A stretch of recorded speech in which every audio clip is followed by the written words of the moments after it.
কক্সবাজারের বালিয়াড়িতে যে রাস্তা নির্মাণ হয়েছে আর রাস্তা নির্মাণ করছে সেটা কার স্বার্থে? সেই প্রশ্ন বাংলাদেশের জনগণের। সংগ্রামী বন্ধুগণ, রাস্তা নির্মাণ মানে উন্নয়ন, এই গল্প এখন নাই।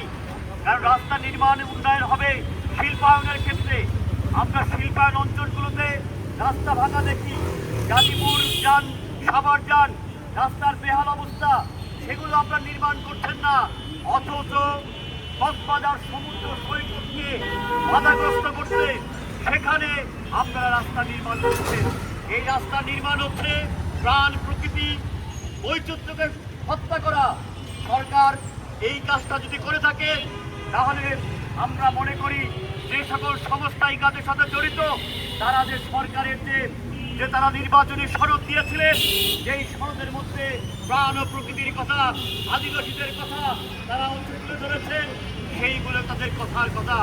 সংগ্রামী বন্ধুগণ, আমরা মনে করি আজকের বাপার এই কর্মসূচির মধ্য দিয়ে সরকারকে আমরা অনুরোধ জানাবো এবং হুঁশিয়ারি জানাবো, একই সাথে যে অবিলম্বে এই অবৈধ প্রকল্প, প্রাণঘাতিক প্রকল্প, পরিবেশঘাতিক প্রকল্প বন্ধ করুন এবং অন্যথায় বাংলাদেশের সর্বস্তরের জনগণ, শুধু বাপা নয়, অন্যান্য অপরাপর সংগঠন ঐক্যবদ্ধভাবে আমরা এই লড়াইয়ের মধ্যে সামিল হব।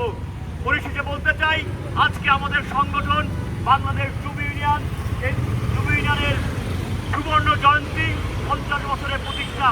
আপনাদেরকে এই প্রতিষ্ঠা বার্ষিকীতে আমরা আমাদের পক্ষ থেকে আপনাদেরকে শুভেচ্ছা জানাই এবং অভিনন্দন জানাই। সবাইকে ধন্যবাদ।